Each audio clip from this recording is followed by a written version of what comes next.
This video is going to be a look at the impact that Mark Andrews and OBJ had in the Ravens' overwhelming 37-33 win Sunday. I called him the old guard, which sounds kind of crazy because I'm an old man myself, but Andrews is only 28. I say only 28. It seems like he's been around longer, like he should be older. He's just reliable. He's a constant threat. I'll show you how he's used in two unique ways in this game. Todd Monken in a short yardage situation, and then also a second and 5, or first and 10, excuse me, puts Mark Andrews in a unique spot that he's been in before. He's been utilized in before, but not particularly as much in the last couple of years. It's normally been Pat Ricard or Nick Boyle as the blocker on a dual read option concept that I'll show you. And then OBJ, who turned 31 Sunday, obviously. I thought he had a really good game before the touchdown where he beats Reek Woolen. That's where we'll start this video in a moment with his touchdown. Of course, he had a fumble. We'll cover that as well in the late second quarter, where the ball security's just got to be better. But I want to talk about that play against Reek Woolen first of all. OBJ hadn't had a touchdown, I think, in like 630 days between the Super Bowl win over the Bengals and then yesterday. Probably the longest wait of his football career. And you can see the passion and the emotion after some of the plays and even during the plays, if you ask me. I thought he did a great job adjusting one time when Lamar scrambled. And then additionally, he beats Woolen on a slant one time clean. He beat him on a slant. He beat him in that fourth quarter touchdown. That's a 24-year-old all-pro caliber corner, 6'4", 210 pounds, freak athlete. I don't think his technique has been as great this year. I think he's been very handsy. Talked about that in at least one of the preview videos. And we always felt like if you're relying on your hands too much for connectedness or closeness to the receiver, you're not relying on your feet. And Tariq Woolen's got great feet. Wish he'd rely on them more, but I'm glad that OBJ was able to get a touchdown against him on Sunday. At this point, he's got 19 catches on 33 targets. Is that worth the money? That's up to you, but I love the impact. He didn't have to score a touchdown to prove to me that he's going to have an impact for us this year, a positive one. This is the 6-yard touchdown from Huntley. Huntley throws this ball before OBJ is open because OBJ's created the space, so he trusts him. I mean, and Lamar does as well. It's a cool route. The play before, OBJ had run a slant in here from a tighter split, and Woolen was all over him. I personally think Woolen is grabbing his left hip on that particular play. He's also grabbing here, somewhere around the top of the R.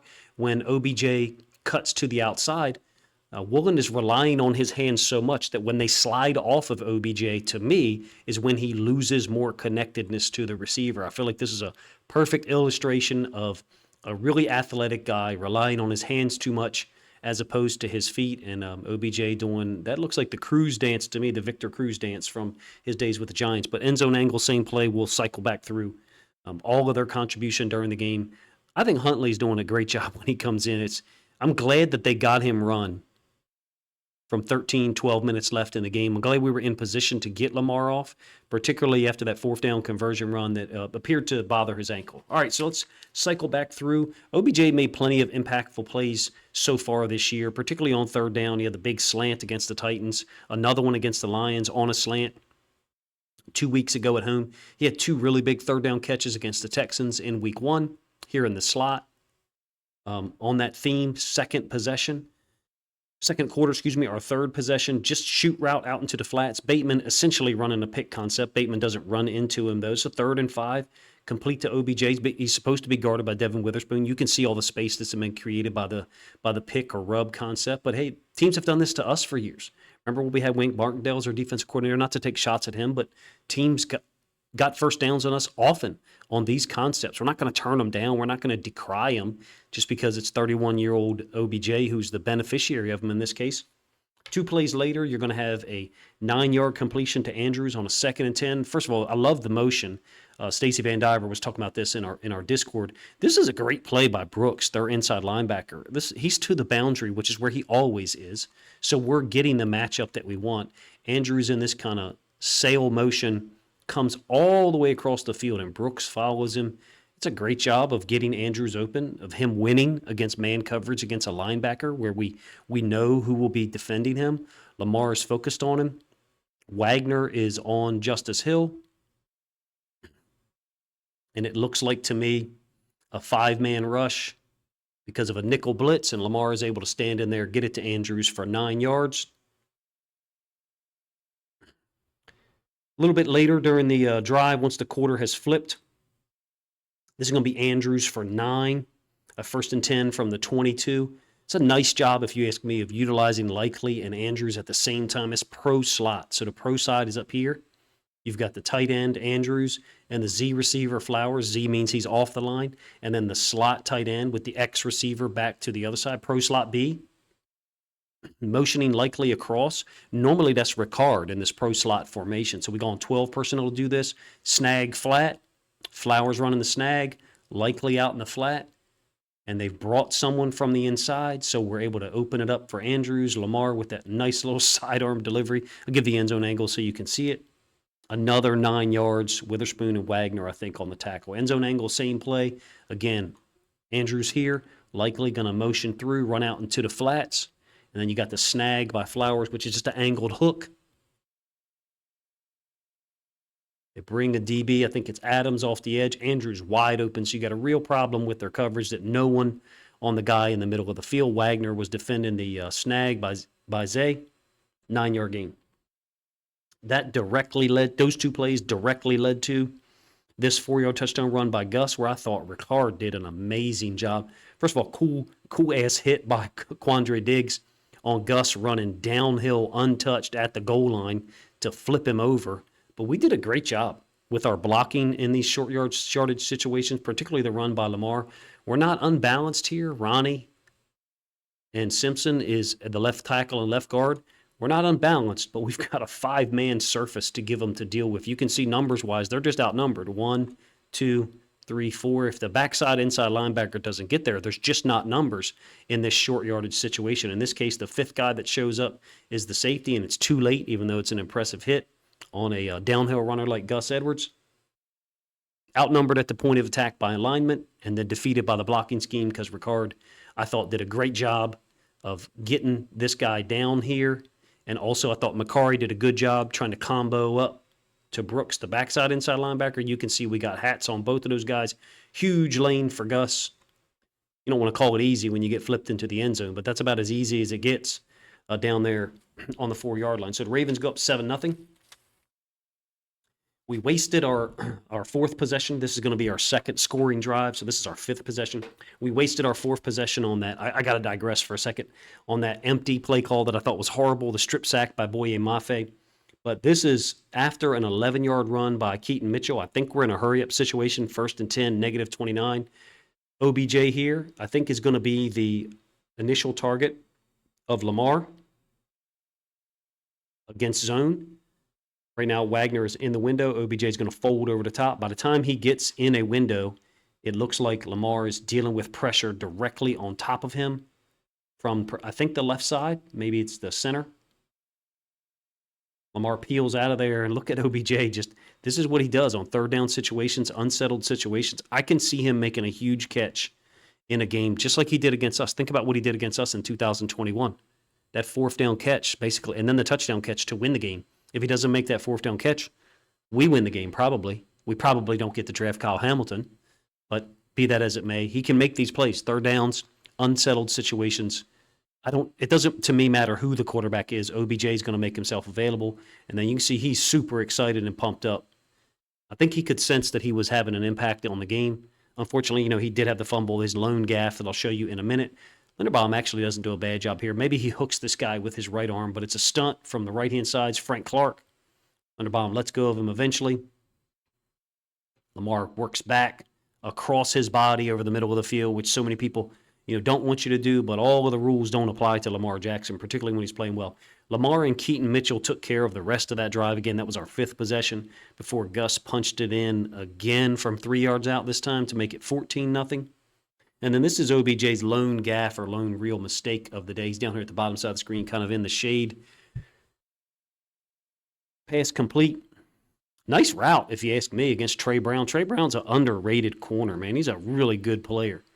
Go back and watch the Lions game, their win at Detroit in week 2. The dude made plays everywhere. I talked about him in the preview, making it look like a stutter go, and then bringing this back down. You can see Lamar has already thrown the football. So, again, the trust for Lamar and Huntley is there with OBJ. You wish that there was better, or actually, let me correct that, any ball security at all by OBJ on this play, this attempt to get out of the tackle. or just some awareness like, hey, let's just take the game that we got and protect the football. Clearly we got some issues there or things to try to clean up. We did get the ball right back after the strip sack by Van Noy. Actually, he had 2 sacks in a row. Got the ball right back. And this is a 3rd and 6. This was critical. Late second quarter. I thought this was critical. If we don't get this completed pass here, can Tucker make a 53, 54-yarder? Absolutely, sure, no problem. But this is a cool route. It's trips right B on a 3rd and 6, which is typical for us. That's generally what we're lined up into the field.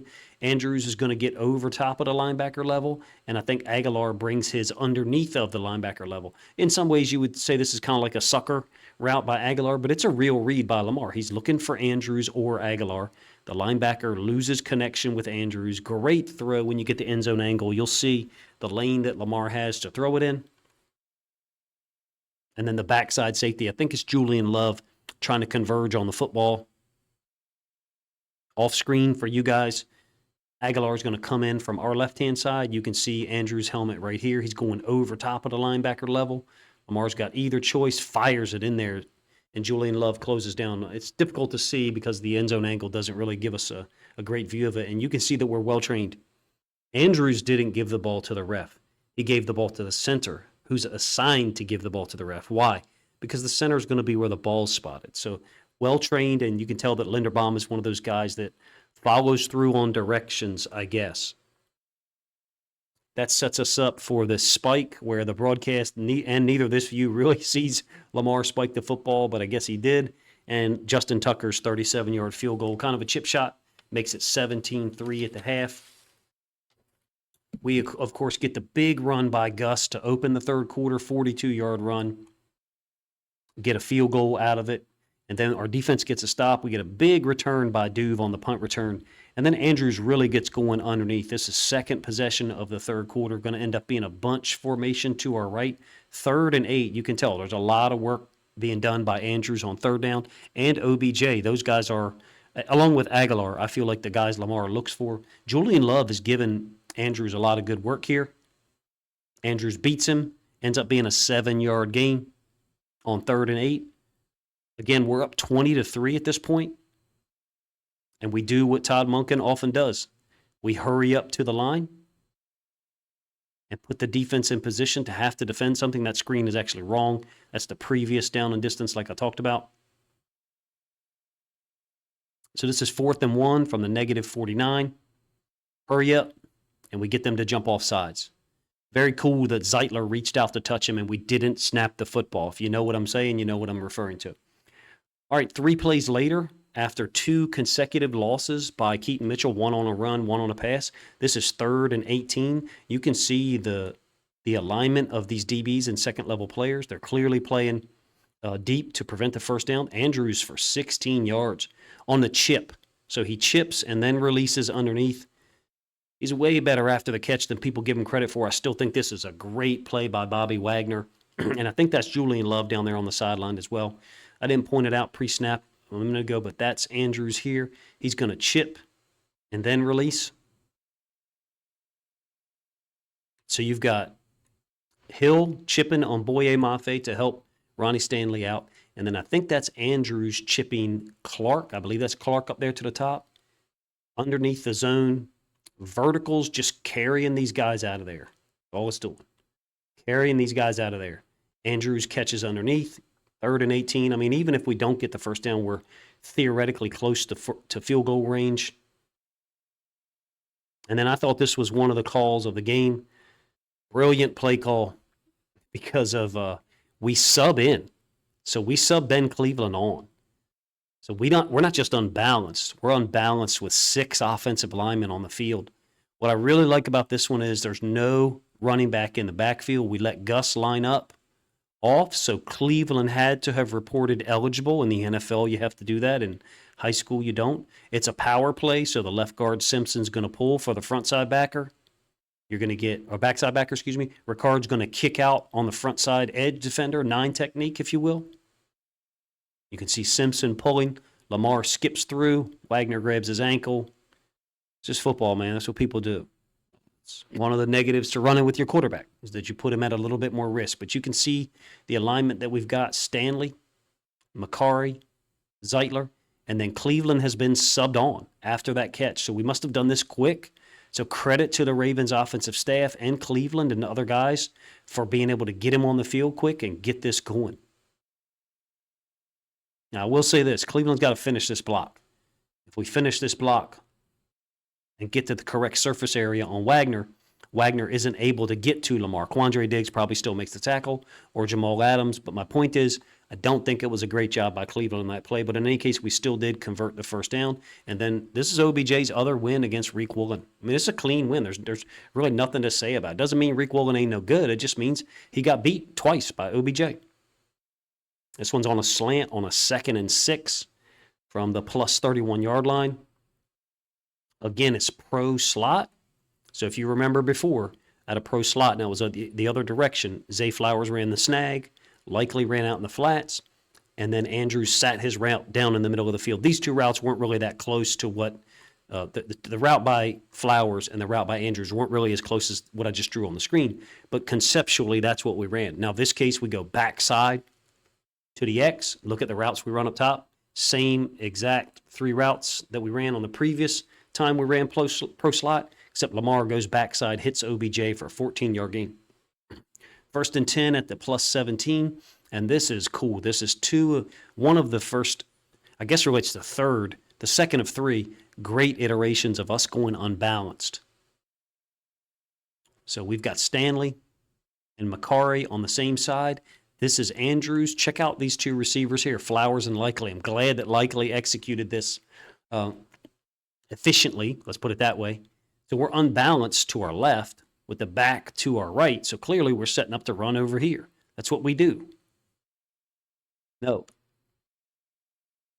We run a little screen flare to Andrews. We're blocking with Likely. We're blocking with Flowers. Quandre Diggs gets there. It's only a 5-yard gain. We'll give you the end zone angle so you can see it. Credit to Todd Monken and the guys for executing this stuff. We normally go unbalanced on 3rd and short and such to run the football. Andrews, again, is the right tackle, but he's eligible because Likely and Flowers is off the line. 3-man surface over here because you're tackle over.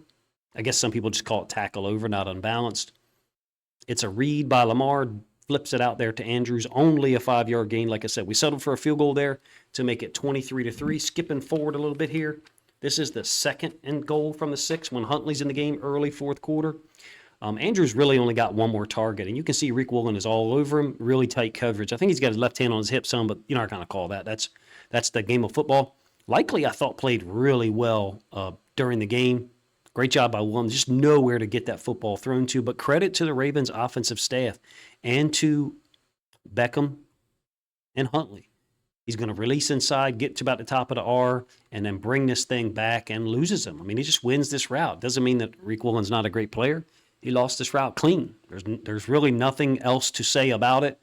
It's a win by him, a tough route to defend because OBJ could get to the top of that route, and he could bring it back in towards the middle of the field.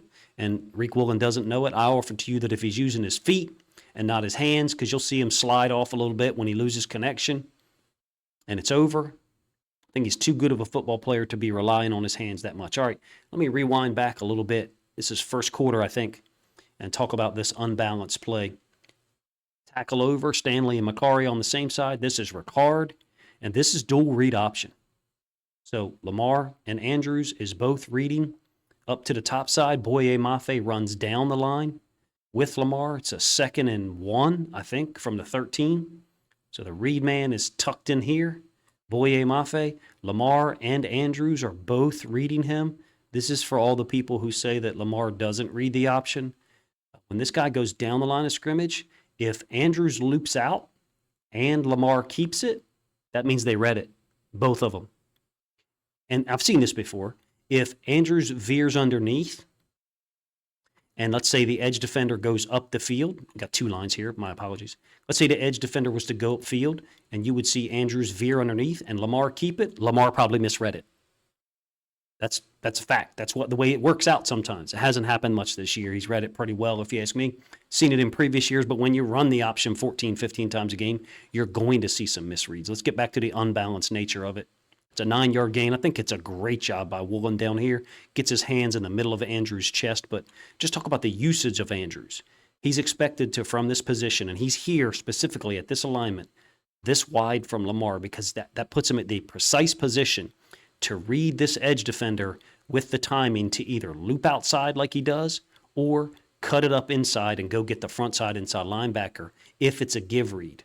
I'm sure that at some point Greg Roman had players testing alignments. How wide do we need to be? How far away do we need to be from the quarterback? When we did this stuff in previous years, 2019 specifically, my original YouTube channel was deleted, but I talked about this dual read ad nauseum. If he goes upfield, Andrews loops inside, front side, inside linebackers, who he gets. It's going to be a give read, whether the guy crosses face or whether it's a same side run by the running back. That's Andrews' responsibility. If the DN or outside linebacker goes down the line, Andrews loops around because he's reading the same thing Lamar is. In this case, Boye Mafe has went right down the line. You can see Lamar's helmet looking right at him.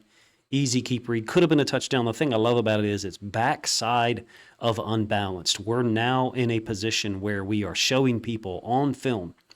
We'll go unbalanced and we'll run it back to the other side. That's a level of danger and a level of evil by our offensive coordinator that I didn't know we had until Sunday. Guys, let me know if you enjoyed this video. I'll have a Keaton Mitchell film study video out like everybody else. It'll be after the Monday Night Football game. Ran out of time to work on it this afternoon.